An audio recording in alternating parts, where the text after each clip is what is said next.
I'm bringing the friendly skies down to the solid concretes or even the backsides of chairs right now with a special guest that I have today. Jenny Baca's in the building. Jenny, how are you doing? I am excellent, Manny. Thank you. How are you doing? Life is good. Life is real good. Yeah, I actually just flew back from Fort Lauderdale again. Oh, wow. What's today? Today's Thursday, right? So on Today Monday is I came back. Thursday. That's it. I think I told you last time when we met the first time that I'm terrified of flying. It's just weird. Like I just have this odd, strange, like I really go into this terrifying mood. But I make it. I make it through. I got to work on that. Um, That's good. You have a friendly flight attendant that helps you come yeah, yeah, along and breathe and explains the magic of yeah, flight yeah. for you. I wish I probably need to fly some more Frontier because Okay. that seems to be the gist of what makes you all so special. So, look, everybody, I met Jenny downstairs. See, this is what's really fun. People are gonna start to catch on here, a little trend here. I meet awesome people down selling my book, and I'm like, well, I got a great personality.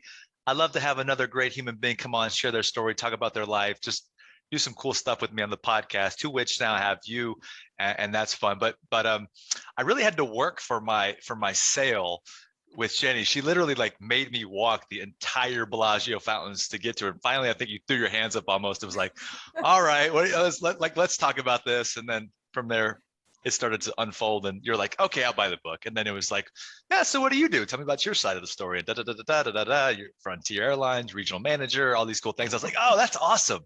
That's really fun. And I think that's really cool because I have sort of this weird fascination for flights and planes and airports and stuff like that. So anyway, Jenny, how about you go ahead and tell us a little bit about yourself so I stop rambling and ranting here right now on this. I have to preface that real quick with how it is that I came to be graced with your presence. I don't make it out to Las Vegas very often. I was there for a hiring event. I do work for Frontier Airlines. It was a beautiful morning. I think the last time I was on the strip was when my sister and I went to try out for American Idol back in 2004, probably. And I just needed to get to Walgreens. I just had a few things to get at Walgreens, and I was just trying to get a walk, get my step in. I got way more than I bargained for that day. I think I was offered to take, I don't know how many pictures with the showgirls that walk the strip down there. And, everyone's like, you look like you need a drink. Here's a coupon for a drink. I'm like, it's 10 o'clock in the morning. I don't think I need a drink. I was offered Coke and not the soda kind, like you say in your book. Yeah. And then some gal stopped me and said, oh, you've got beautiful skin. I need to sell you this $500 cream. And I was like, I'm just trying to get my steps in. So I, crossed over to the other side of the street. I wanted to see if the fountain at the Bellagio was on, and I made eye contact with you, and I'm like, no, look away. I don't need anybody to sell me anything else. And it's funny because when you said, do you like to read? I'm like, oh, I love to read, but I didn't want you to know that I liked to read, right? I didn't need anybody selling me something else. And you did. You worked really hard for that sell. But what I loved about that interaction is that, obviously you probably have a great experience speaking to strangers all day long, and you're putting yourself out there. And then it finally started to click, right? That I felt the genuineness about you and what you were doing and sharing your story. I looked at your book for a second and I thought you were sharing like a tourist guide or something like that. I'm like, no, I don't need any of that. But when you said you were, going to share, your book is about sharing your story and overcoming hardships and life challenges. And that's when it really kind of started to click with me, right? Because that's really, what I do in my job is trying to create relationships and build trust with people and things like that. My sister always tells me that I talk too much, that I have a terrible habit of talking to strangers, and she doesn't like when I do that. So she was in the back of my mind as I was going down the street, and I had my sunglasses on purpose. I'm like, don't talk to strangers, don't talk to strangers. But you were so good at making it easy to talk to a stranger. And I think this is just a great testament to God puts people in, where he wants them. And we can be perfect strangers and somehow create a connection a relationship of trust, find things out that we have in common. Because he can do wonderful things, right? Miracles through just being open to talk to people. So as I tell myself, don't look people in the eye, I will be a little bit more open and willing to look people in the eye, because you never know what people have to say or what they can share with you just about life stories. So I do live in Orlando. We moved here about a year and a half ago. I grew up in Denver. I have 6 children, 2 boys and 4 girls. My oldest is 19 and my youngest is 9. So there's about 10 and a half years difference between them. I have college kids. I've got a daughter that's going to the University of Oklahoma. She's studying to be a pilot. Oh, so get we're out of keeping the here. aviation in the family. That's My husband awesome. actually works for National Airlines. He's a mechanic. My dad, who was an accountant for 40 years and retired about 5 years ago, wanted a fun job. And so he's actually one of our flight attendants at Frontier Airlines based in Las Vegas. So we're kind of an aviation family. I became a flight attendant back in 2005, and I really just did it on a whim. I was actually a music teacher. I went to school for music education with with an emphasis in voice and piano. I think I just have a short attention span in that I like to try new things, and I like to branch out. I love change. So I just wanted to try something new. And Frontier was hiring in Denver, where we are headquartered, and that was my hometown airline. And I said, I'm going to do that just to see if I can. I like to try things just to see if I can. And now it's been 16, 17 years later, and have found that obviously it's a job that I love. It's a job that I've been able to grow with, and to really kind of make a mark with the people that I work with. So I was a flight attendant for a number of years, and then I was an in-flight instructor. So I was teaching new flight attendants, and then I became a supervisor, and then a recruiter. And now in my role, which I've done for about 4.5 years now, I'm a regional manager. So I oversee our flight crew bases of Orlando, Miami, and Tampa. For a time, I was doing all of the East Coast. So that included Philadelphia, Trenton, New Jersey, and Chicago. So I was traveling a lot, and moving down here to Orlando really helped with just the work-life balance, and, still being able to be home with my family, and doing the job that I do. So I love it. I get to work with people every single day. So I really shouldn't be too shy about working with strangers, because, we fly people around every day, and get to interact with a lot of people. But I feel like over time, I've really been trying to find out, what is my purpose? Where is it that I feel like I can make the biggest impact? Again, I do like to do a lot of things, and kind of tend to move around, because I don't know, I just say I get bored a lot. But what I guess I really feel like I was searching was an opportunity to put myself out there in a place to be able to really serve people. And I think I have found my niche with leadership. I have found a love for leadership and developing other people and empowering them to just to becoming their best selves, and inspiring and motivating other people as well. Yeah. See, that's the beauty of where we're at right now with what you just said. Beautifully said at that on your part, and filling us in sort of on the short side of your journey. I'm sure there's much more to it, which we'll try to get into some of that there. But isn't it neat how you shared, hey, no strangers, don't say anything, but yet even inside of you, you still had, because who would have known this? Like, I don't even know this. And by the way, you and I didn't even talk about this downstairs. I just thought you were awesome. And I was like, hey, let's get you on for a podcast, because you had great energy. You've got a great role in life. And so I just started connecting dots, and I'm like, well, they've done something pretty impressive. So let me give them an opportunity to share their story. And now you're revealing to me, you want to help people, you want to have an impact. And so it's like, that's the essence of it, right? It's so cool, because now we're doing that. You're getting to share your story, which is awesome. And I'll have some questions around sort of how you've done this with people and your path. But let's talk about this real quick, because I think, being in an accomplished role after 16, 17 years with a company, and then also having 6 kids, there's a balancing act there, right? And I think this is a real challenging thing for a lot of people out there. So it's never about being right or wrong. It's about, hey, how do you do it? It's like, how do you stay on the road and go to these different cities and do hiring events like you were here in Vegas for? I think you're trying to hire 1,000 new flight attendants, right? 1,000 plus flight 1,000, attendants. by the way, Yep. folks, 1,000 new flight attendants. If you want to get in the air and you want to travel and you want to be a flight attendant, this is the lady that you need to talk to, by the way. Come This one, right? see me. You will have yourself the best opportunity to get you a job flying the friendly skies. Me, I would never be a flight attendant because I don't like to be on a plane. There's no way I would take that job. But in a world where you have 6 kids and you've got a career that requires you to be on the moves constantly, how have you and your husband made it work? What's been like the formula, the family formula that you all have used to raise good kids? And now you've got one in college, and then they're following in the pilot's path, and it's like, that's fascinating to me, right? Because I think it's more challenging than one might think, and you might have some insight there that can help somebody out improve that. Yeah. A support system is definitely imperative in able to do a job like this, right? To where you're gone frequently and you're trying to mesh up schedules. And 8 of those years that I was doing this, my husband was in the Navy. Wow. And we were stationed in Norfolk, Virginia.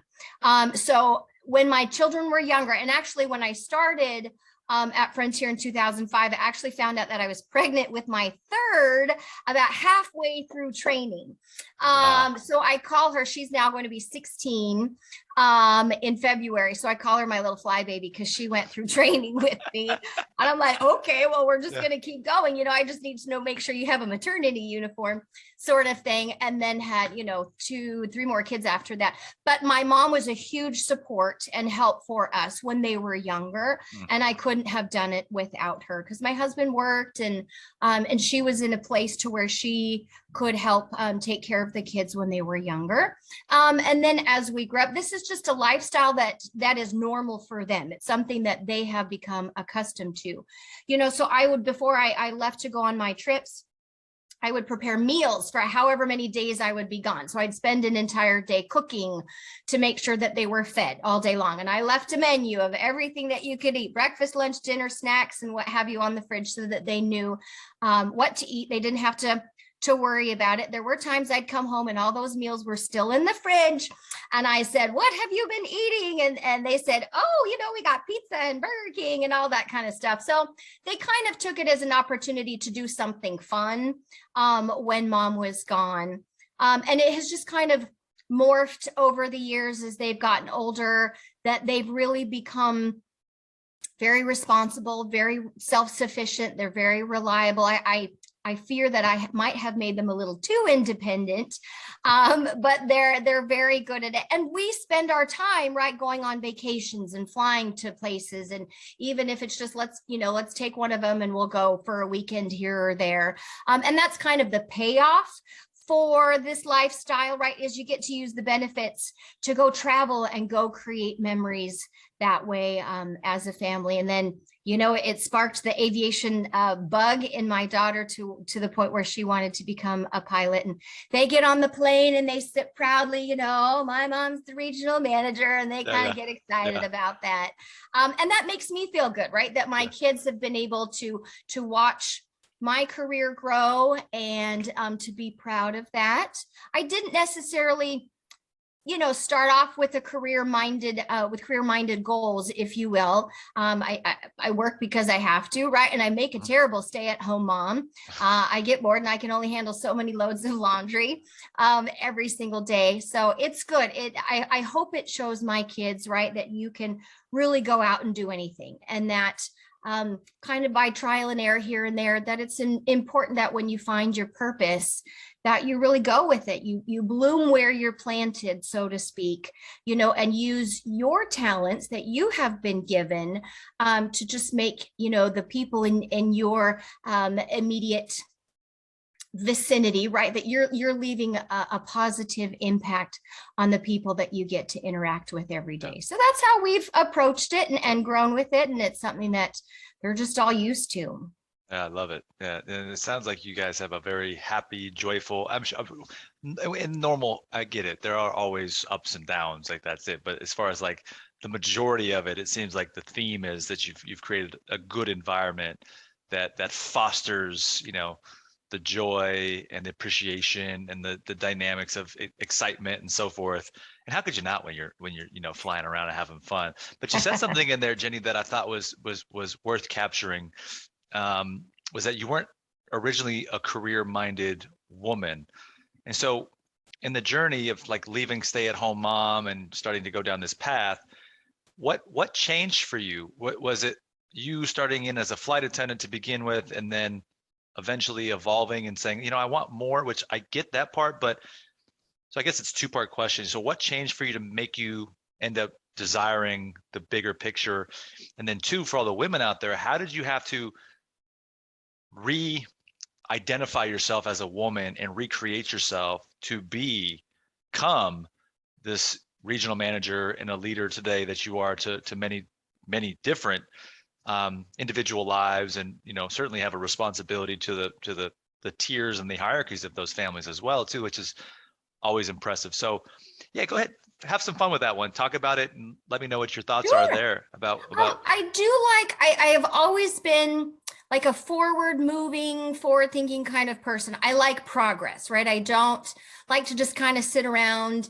And again, it's just kind of a journey to figure out who I am, what I have to offer, what is my purpose. That might be the underlying drive that pushes me, is to continue to not only find my purpose, but develop my purpose and then help others with that. I feel like it's probably a calling, I guess, if you will, that it just kind of like, you need to do more, right? And we know that with more more, what do you want to call it? Opportunities comes more responsibility, and sort of thing. And somehow I seek those things out, almost feeling like it's a calling. So after I flew for a number of years, then I became an instructor. I've always loved teaching, imparting knowledge, getting people excited about learning something and doing something. And I would say it's probably why I went into music education to begin with.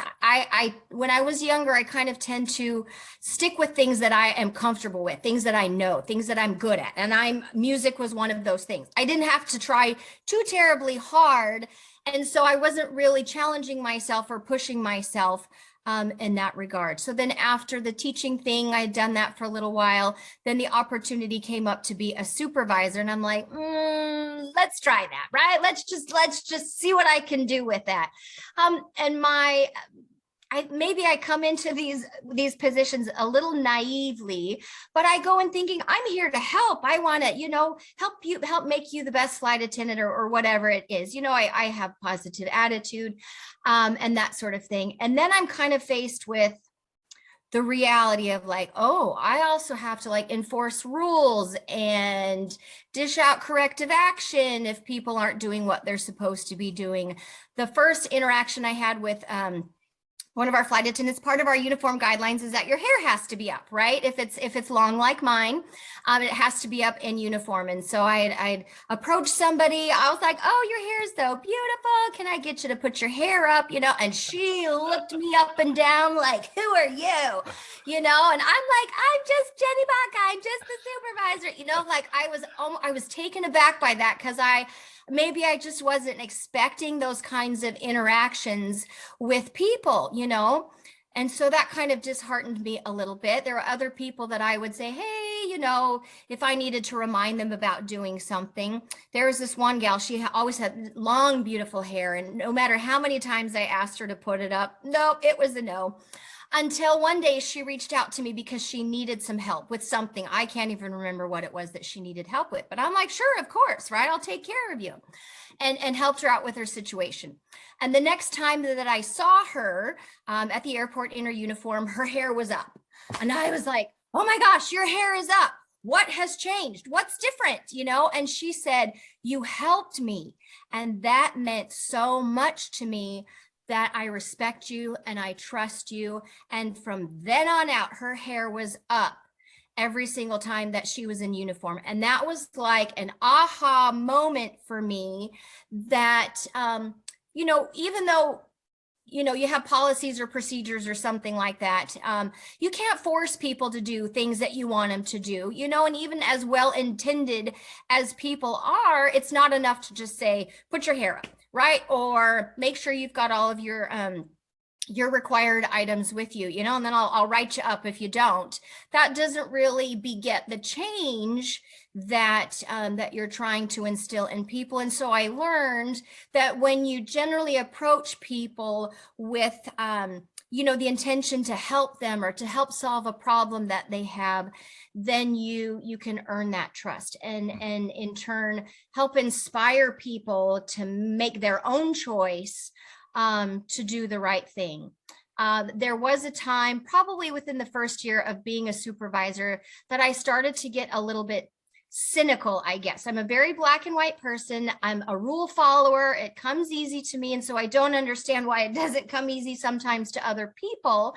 And maybe it's not that it doesn't come easy, but again, you've got to really kind of create those relationships of trust and things like that before they'll really be on board with you and doing what you want them to do. So my boss had a little sit down with me and said, hey, we're getting some feedback, you know, that that it's not that I wasn't doing a good job, but it was the approach and things like that. And so I had that kind of come to Jesus moment, if you will, that I had to make a choice of my own, right? That I was really going to kind of change my course and my trajectory as to how I was going to approach my job and approach the people that I was supervising, or I just needed to get out and get off that track and go do something else. And so I really decided that I was going to change me and my energy and my approach towards people, and just really, truly, and genuinely approach people as a true helper and nurturer and carer, right? Getting to know people, what's going on in their lives, and those types of things. And that really is what started to turn things around for me, and in the way that people responded to me and my leadership. And then I felt, you know, let's work on, as I started to manage other supervisors and not just being a frontline manager managing flight attendants, but then I had, you know, a group of supervisors under me. It became really important that we worked on professional development, and that we, you know, we read things like How to Win Friends, and what's that, the book from Dale Carnegie, Friends right? and How to influence win, people. yep, Absolutely. yep, Yep, that yep, sort of yep. thing. So That's we a do classic. those things, and that we read books and we go do team building activities. And really my goal is to help empower other people so that they're knowledgeable, they've got all the skills and resources and tools that they need to do their job, and that I trust them that they're going to be able to make sound decisions. And in turn, right, that approach trickles down into our flight attendant group, to know and to really feel that they know that they have a group of leaders that they can turn to, that can, you know, help solve problems for them. And then, you know, we create or inspire a group of people that show up to work because they want to be there and they're excited to be there and they want to put their best foot forward and be the face of the airline and that sort of thing. So that's kind of how I've approached my job and my own learning development and helping others to develop themselves. And I have come to find out that really is what gives me great satisfaction in seeing others grow and just kind of morph in who they are. I had a boss that was at one point that was a huge micromanager, right? It was like my way or the highway. And I knew I didn't want to be like that. And so that was just kind of my starting point to figuring out what my style was going to be. On day one of being a regional manager, after being a supervisor, I had reached out to a supervisor and I was just kind of doing what I knew my previous manager to do with us. And we get incident reports that come in daily from things that happen on the planes. And sometimes we have to follow up with the flight attendant. Oh, that's good to know, by the way. So now, thanks for the heads up. So now I know if I send up a little message, you're gonna get something in there for whenever I fly again. That's really helpful. I appreciate that. Like I think I told you, pilot's not talking to me when I'm on the plane. Dang it, pilots speak. Right? That's it. I'm sending all kinds of complaints. I digress. So go ahead. Take the floor back, please. So I sent that report off to one of my supervisors saying, hey, follow up on this, right? And his response was just what I needed to kind of get my mind to kind of rethink. And he responded and said, "Oh, are you going to be a micromanager too?" And I was like, "Oh, touche." And I said, "Nope, I am not. Thank you for that feedback. I trust that you are going to follow up on the reports," because we all get them, right? It's not like I get them and I have to send them on to the supervisors. Everybody gets them. It's again learning to trust them, that they know what the expectations are, and knowing that they're going to follow up, so that I don't have to be on their tails all the time. So it's little things like that that have served to help kind of morph my leadership, and to really discover that leading people and developing people is really what I like to do. I was a cheerleader in high school and in college, and I was an instructor after that. My mom used to always call me an eternal cheerleader, right? And probably because I, physically cheered at the time. And as I got older, those words ring truer and truer to me, in that I really feel like I am an eternal cheerleader, and that it's my calling to cheer people on, right? To get them excited and to make them feel good about what it is that they're doing, and helping them to progress. So yeah, well, I got to tell you, learning more about you right now in this moment, and you sharing your evolution from, cheer to teaching to flight attendant, and then moving through the ranks there. That's pretty impressive. And I just want to shine some light on that for anybody that's listening.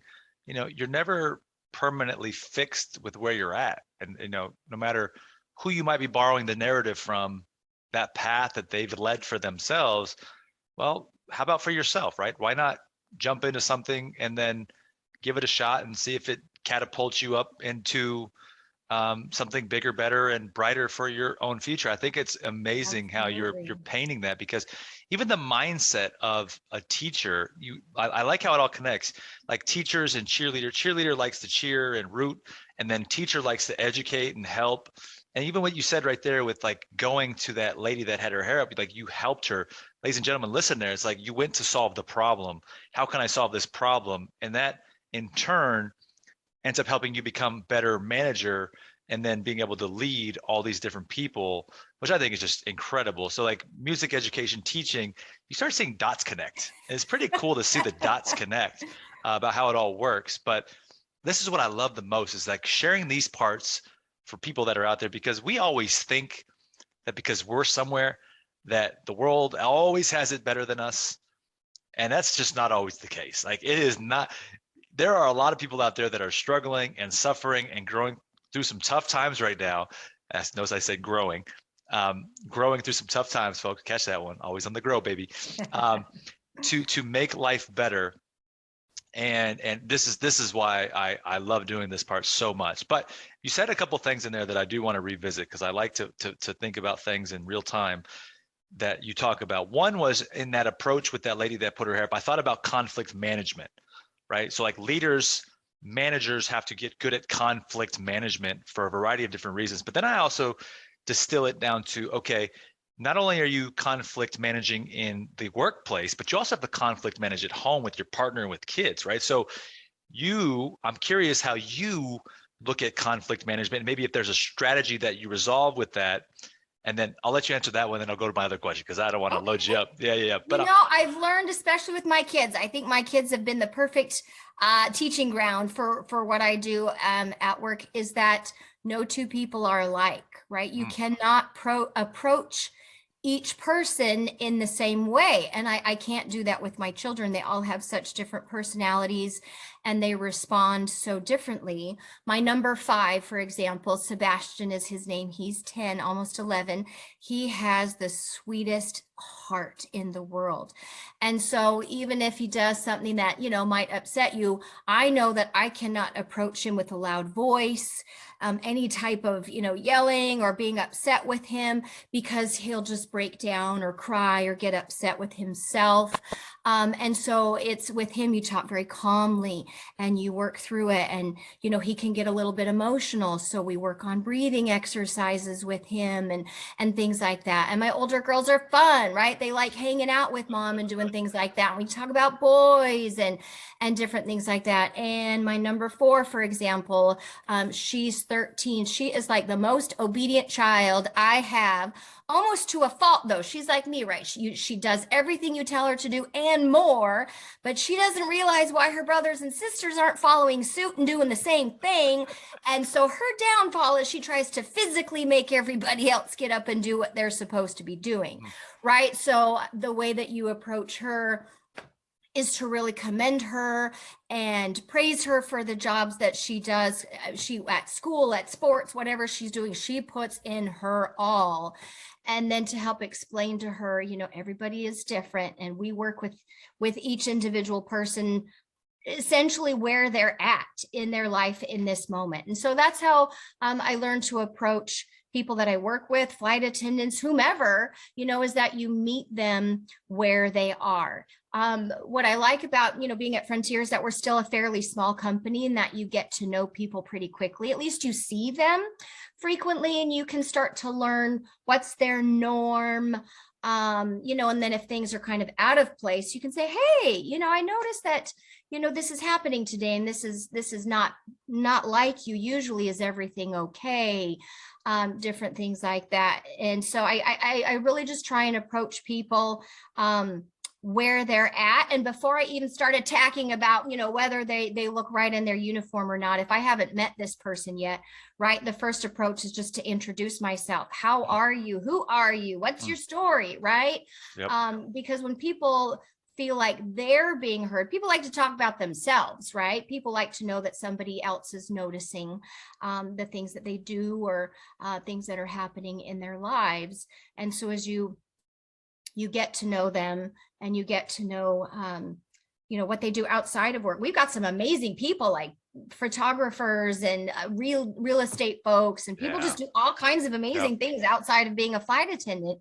And so you just get to let people talk about who they are. I just had a flight attendant yesterday whose grandmother passed away, and he's been keeping me in the loop, the entire time about the process. And we've developed a rapport, for many, many years now, that he knows that he could share that journey with me. And then, we can give him the time that he needs to be with his family and things like that. We call ourselves a family, right? Our work family. We spend a lot of time at work with our work family. And so it's important that we really cherish and take care of those relationships as well.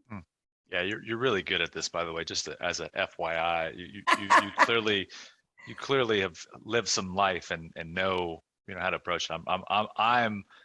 I'm happy we're doing this. I'm thoroughly enjoying it. I mean, I am too. Thank you. Yeah, absolutely. Folks, if you haven't gone over to YouTube yet, you're listening on the podcast, make sure you go over to Always Something to Grow, hit that subscribe button. You can see Jenny's face right here with myself.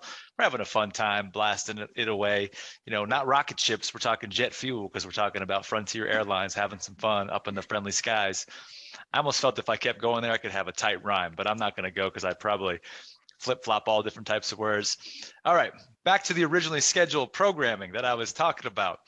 The something you said right there, everything you just said, I'm going to pull back off of that for a second, and I'm going to ask you, of everything you just said, what does that require of you to allow yourself to be that to those other people?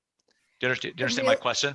I think I do. Okay. It's important to me to remain humble. I am not here to boast of myself. I don't feel good. So I should say it does feel good, right? To grow and to progress, and, to have a place in a company where you have some influence and you can be seen. I mean, people hear my name all the time. And, I'll introduce myself and I'll say, hi, I'm Jenny Baca. And they go, oh, you're Jenny Baca, right? Or I hear your name all the time. Or, I got in a hotel, an airport shuttle one day going to the to the airport, and there was one of our flight attendants in there, and we're like, hey, how are you? Which base are you from? And we're introducing ourselves. And, I said, I'm Jenny Baca. And he goes, oh, you're Jenny Baca. I was like, oh, okay. So obviously my name is out there. It does feel, maybe just a little bit like a celebrity moment, but that's not at all who I am or what I'm here to do. So it's important. And I share this with my supervisors as well, because a lot of them are young and they're ambitious and they get excited about, their life goals, and they want to be VPs and they want to be directors and things like that. And I totally commend that ambition, but to remind them that great leaders are humble leaders. We don't need to boast of ourselves, right? Because our actions will prove whether we are a good leader or not, right? Because sometimes leaders are the caboose. They come from behind because they're making sure that everybody is okay, or we're leading from the front because we're working with them. We're doing the job that they're doing. And they like when we come out and fly with them, right? They like to see that, yeah, we're still flight attendants. We do the job that you do. We've done the job that you've done, but it's helpful to fly with them so that we can see the things that they're going through. Right now, it's really hard, because of COVID and just the environment that we live in now. They experience some really challenging things on the airplane every single day. People don't want to wear their masks. There's a shortage of staff everywhere, every airline, at every business, right? So we may have to sit and wait on a gate even after we landed early. Now we're going to wait 45 minutes to park into a gate because there's only 2 people ramping, and people are just, they're on edge. It's hard to be patient. There's things that people need to do. And those flight attendants are right in the firing line of everything that is going on. So I just think it's important that that I remain humble, and it's not me. I truly believe that God has given me specific abilities and talents to be able to let my light shine, right? So that they know that there's a higher power, somebody way bigger than me. I'm a teeny tiny little speck in this entire universe, right?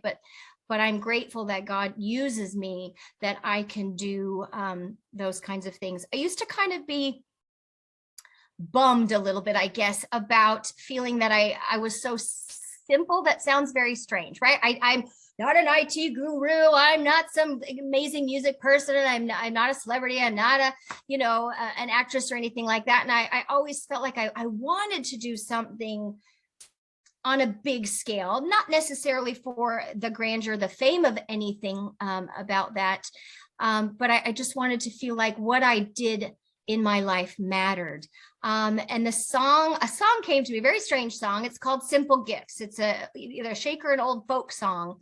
And the words are, "'Tis the gift to be simple, 'tis the gift to be free, 'tis the gift to come down where you ought to be. And when you find yourself in the place just right, 'twill be in the valley of love and delight."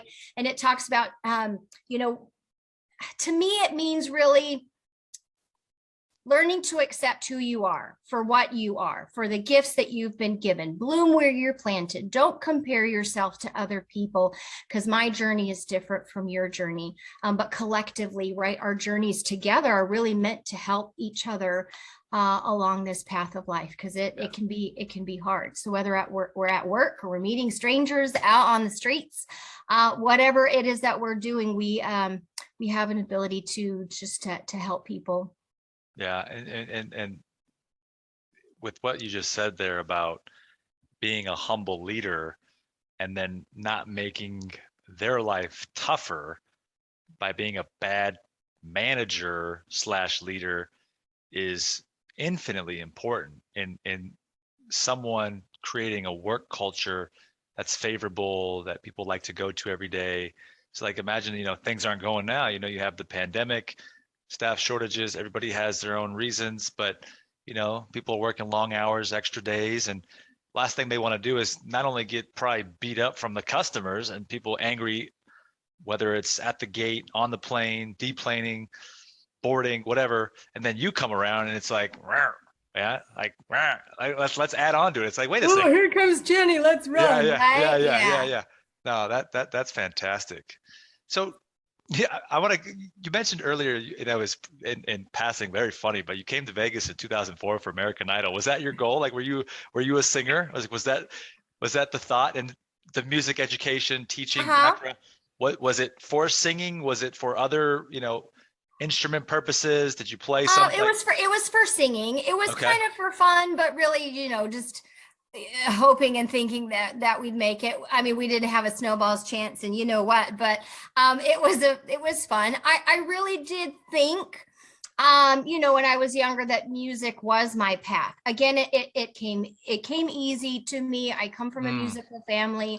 I played the flute in high school. I was the drum major of my marching band. I directed our student choir. wow, I sang. My mom taught me the piano from when I was really, really young. So I just thought, hey, that's my path, and that's why I chose to study music education. And I've tried to put myself out there a number of times. I have sang professionally in a few places, but I always get the sense like that's not what I really have been called to do. It's a gift, it's a talent that I have, and I use it as often as I can.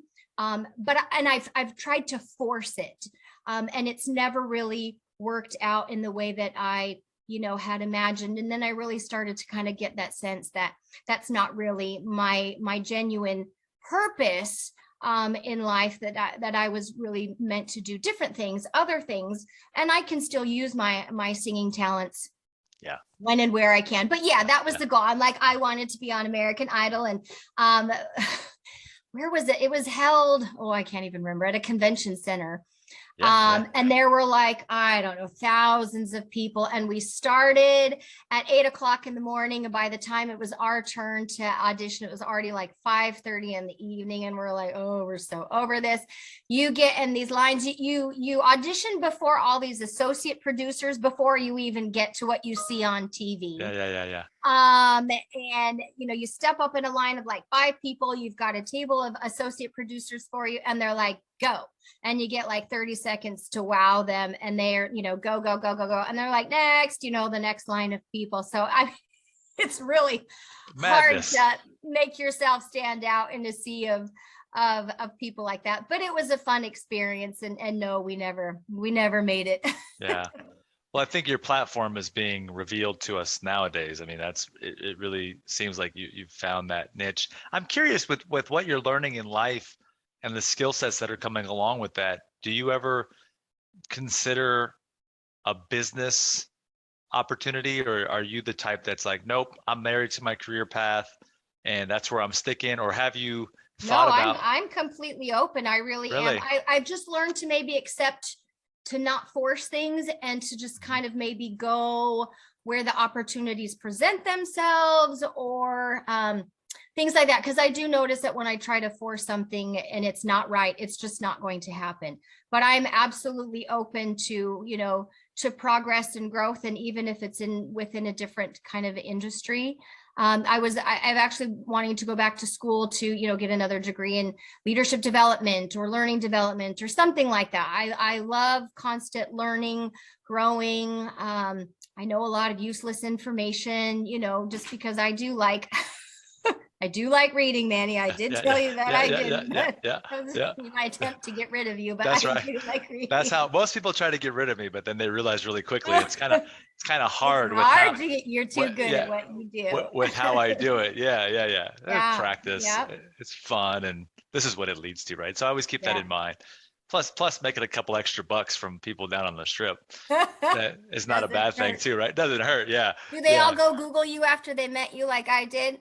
Uh, not everybody always tells me, but I'm sure that because I have my website on the back of my book, and I'm sure that they're like, what just happened, right?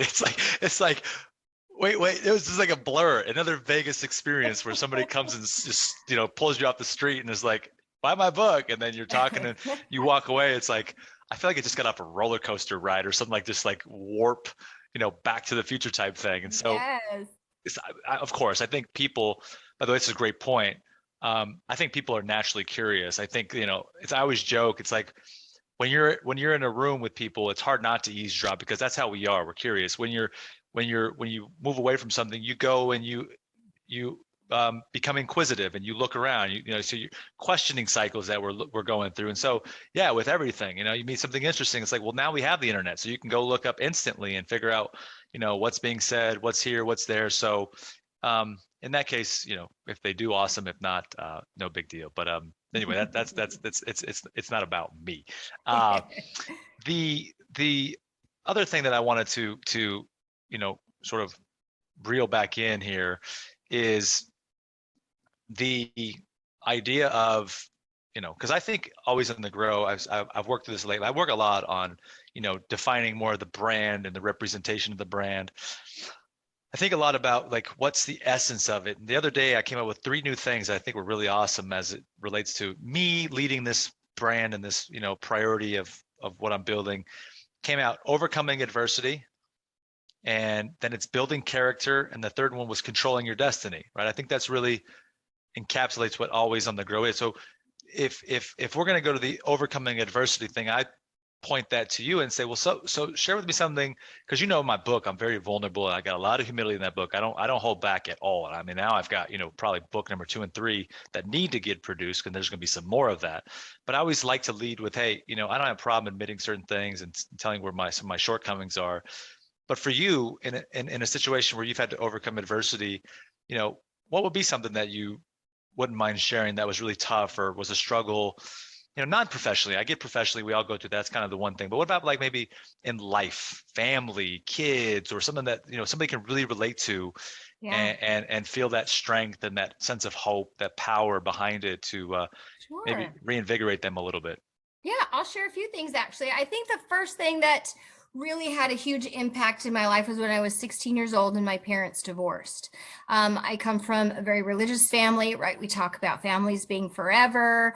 Not only did my parents divorce, but my dad accepted who he was, right? Came to really accept who he was and came out as gay.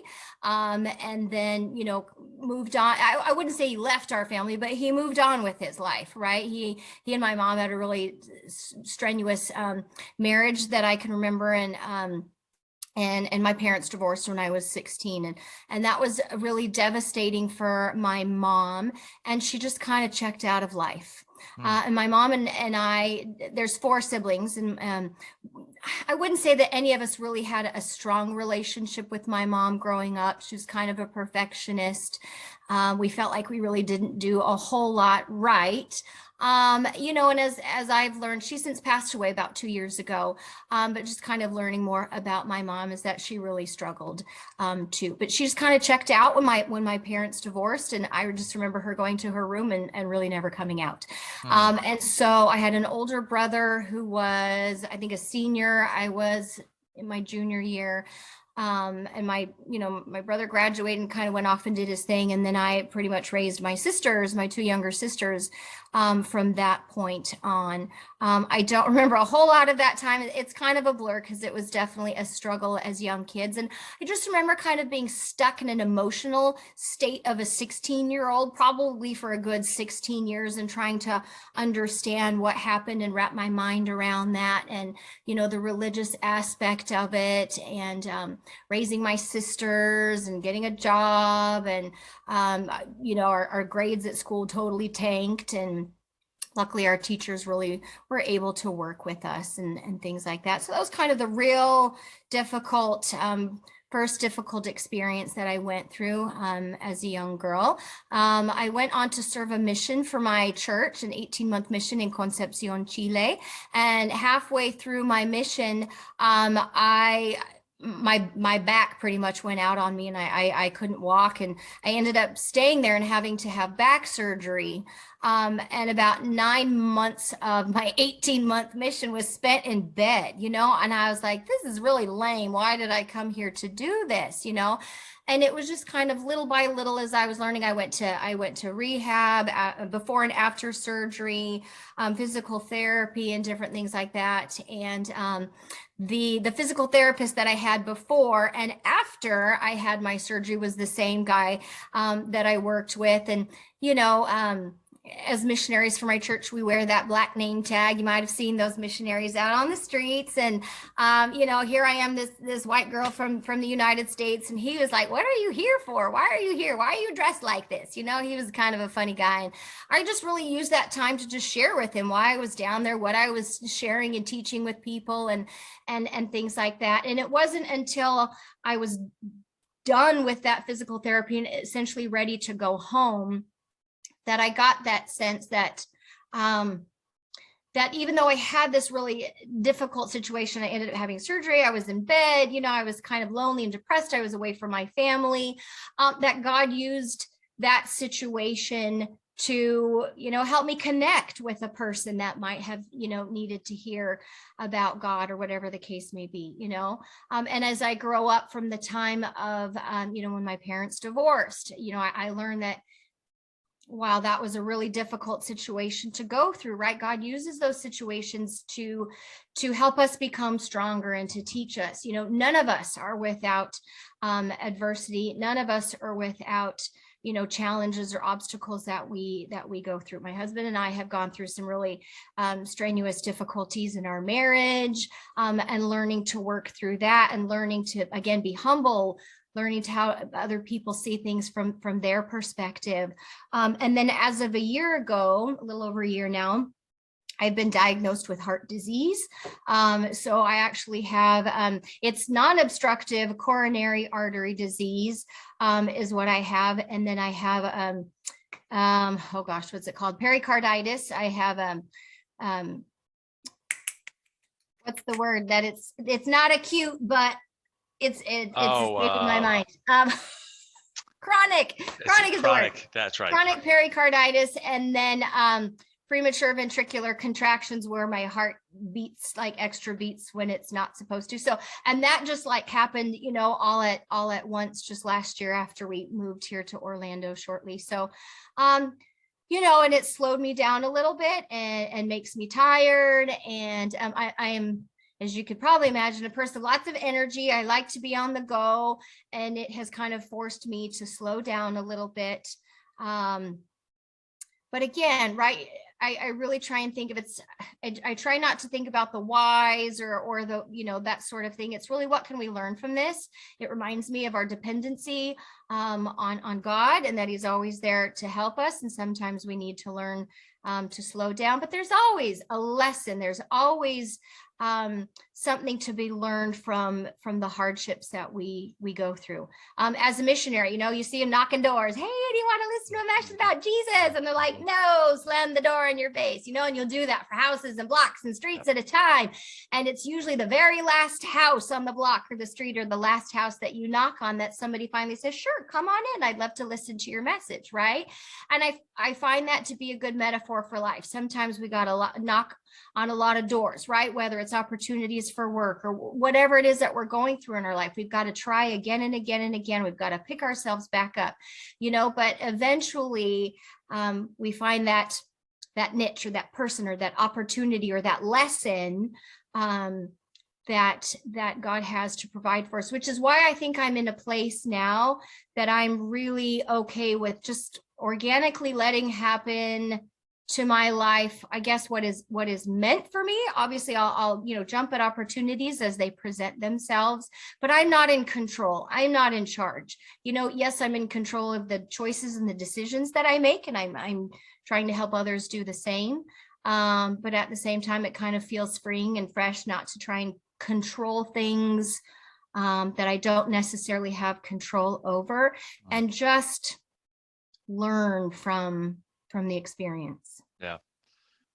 You've and thank you for sharing that. I appreciate that. You've done a fantastic job of just revealing and putting yourself in a position where you've thought about what it means to help other people. I think in life and even on this, the show now. I know you got to get going here because you sent me times you were available, so I backed you up against the time you had to get out of here. Yeah. We're almost at that point, but I just wanted to give you a ton of credit. And to be honest, like I just knew that when we met down there, you had some cool stuff going on in life, but in my opinion, you've over delivered on this whole thing, and I mean that. I'm just telling you straight up. So this has been spectacular.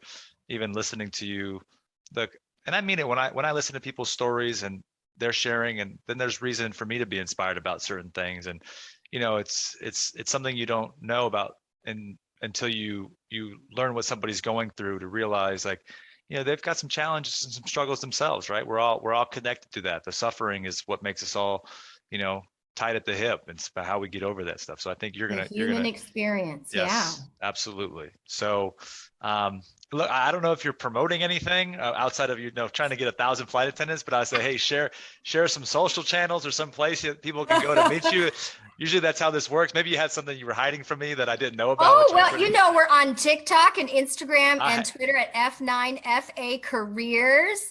And that is really the one thing, Manny, that kind of helped me break down my wall with you. Like, here you are trying to share your story. And I'm like, okay, I really get that, because, I'm trying to do the same thing in reaching out in the sea of millions of people and trying to get people to listen to me, right? And to listen to why I think Frontiers is a good fit for you, so I really can connect with that. I listen to Simon Sinek a lot. I really enjoy his inspirational talks and things like that. And he talks about the why, right? And the golden circle. And, we all do the what, we do the how, but it really is the why. People don't buy what you do, they buy why you do it. And so I find myself in this place of really, there's a million airlines out there. You could go work for plenty of them. They're all great, right? There's the legacy carriers, there's the low cost carriers, and what makes Frontier stand out amongst all the other ones with, the what we're doing, our low fares done right, sort of thing. And so I get that it's putting yourself out there, making yourself vulnerable, and sharing your why, essentially is what I'm out there doing. And so if you resonate with that, and I like to tell whys in stories versus, whatever the company page says why we do what we do. The time that it kind of really knocked me in the head as to why Frontier succeeds at what they do and why we do what we do and selling, reasonable fares. I was flying from Orlando to Philadelphia, and I sat next to a lady and her cute little daughter, and it was obvious they had just come from Disney World. They had all that souvenirs and stuff. And you know me, I got 6 kids, so I'm always looking for big families. And I just noticed it was the 2 of them. So I'm like, hey, is it just the 2 of you? How was Disney? And she goes, she said, yeah, it's just the 2 of us. And she said, Frontier's fares are so reasonable that I bring my kids down one at a time. And we use that opportunity to create, that one-on-time bonding moments between mom and kid. And she says, and we're bringing the cousins next week, right? And I was like, oh my gosh, that's amazing. And it hit me like, what we do really impacts people's lives to the point where we don't just have to be the transportation to get to their vacation. We get to become a part of the experience, And so that really is ultimately what sums up why I push forward in this and why I choose to work for Frontier. I've had opportunities to go to other airlines and other carriers, and I believe in what we do, and I'm willing to put in the hard work to get there, and things like that. So, and I'll leave you with one last thought. And this has kind of been the theme for my life. When I was a little snotty 12-year-old, with my little 12-year-old attitude, and I was being nasty to my mom one day, and she was like, oh, Jenny, that's, why are you being like that, or something like that. And I said, well, this is me, and if you don't like it, too bad. That your teenagers say things like that. And she never knew that what she said to me next really impacted me, but it did, and it stayed with me, all this time. And she said something to the effect of, well, that's too bad, right? Because life is about progress. And so if you're going to stay like this for the rest of your life, I feel sad for you, is kind of what she said, right? Because we're not meant to be the same person tomorrow that we are today, and so on and so forth. And I didn't let her know that was really a poignant lesson to my 12-year-old mind, and it has stayed with me to this day. So that's how I really try and approach life, is that I'm trying to be a little bit better tomorrow than I was today. And I'm not always. I sometimes fall short, especially with the crazy Florida drivers around here, but yeah that's kind of the theme of my life, is that life is about progress. That way, when I get to the end, I can turn around and say, I gave it my best. I tried my all. I tried to progress. I left a little bit of who I was along the way, and trying to become a better Jenny than I was when I was 12. Yeah, you might have just answered the question that I was going to ask you next before you get away from me, but I think you just nailed it. But I'm going to actually not let you answer it the same way, even though it might be the same. Oh, But okay. before you go, I want to know what always on the grow means to you. What does that Oh, mean? that sort of answers it. It just Okay, that's fine. That's fine. But it's like you said, you're building character, you're overcoming adversity, right?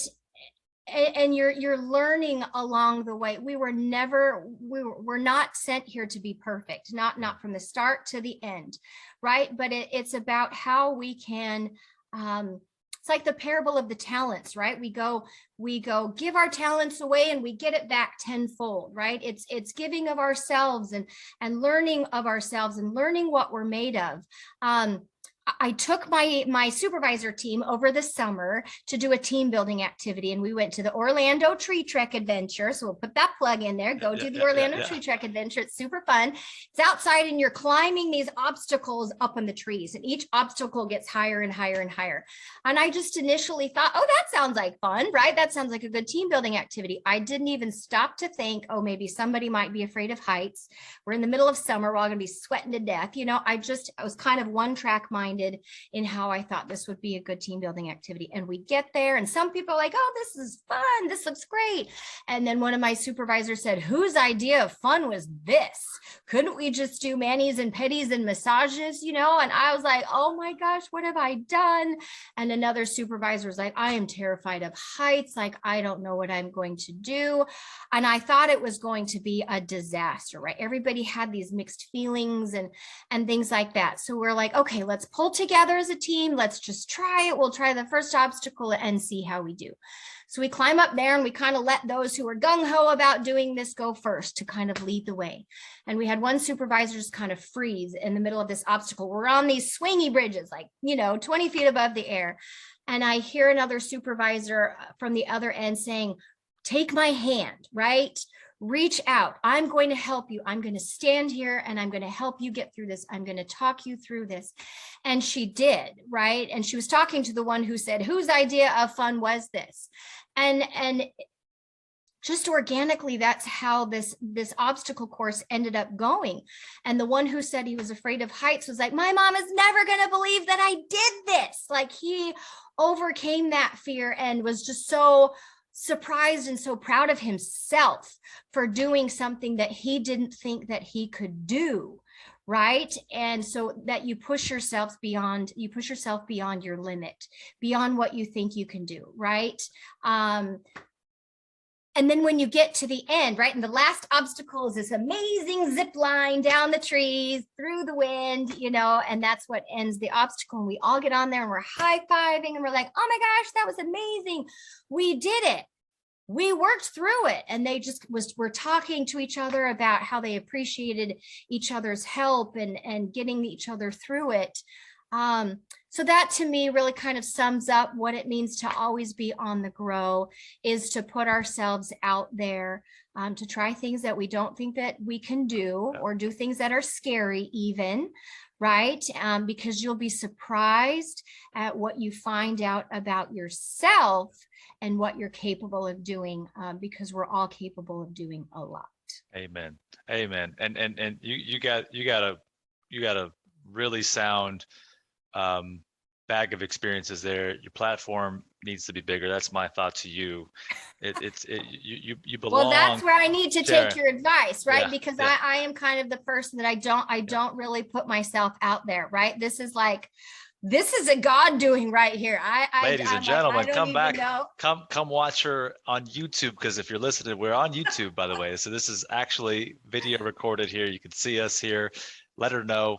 By the way, send us an email or leave us a comment down there telling her, say, Jenny, you need to be on a platform. By the way, I'm going to optimize this thing for Frontier, try to get it out, and so the whole Frontier world knows it. Maybe I'll even cold send it to the big boss and the big brass at the top.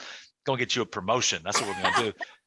Let them see your podcast here. Maybe you can become the official spokeswoman. This is my first podcast ever. Like, I've never done this before, right? So this was something that was a little scary for me. Yeah.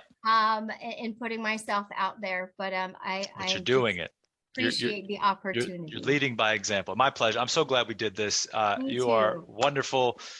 So thankful for you and the health of your family, your kids, your husband, everybody that's around you, your teams, the airlines. Keep doing a good job. This is so worth it, and we'll have to get back on the horn again and bring it to the next level. But in the meantime, I'd love that. double fist pump, double high fives. You're a rock star, Jenny. Thank you are too, Manny. Thank you so much. All righty. Bye-bye. Talk to you later. Bye.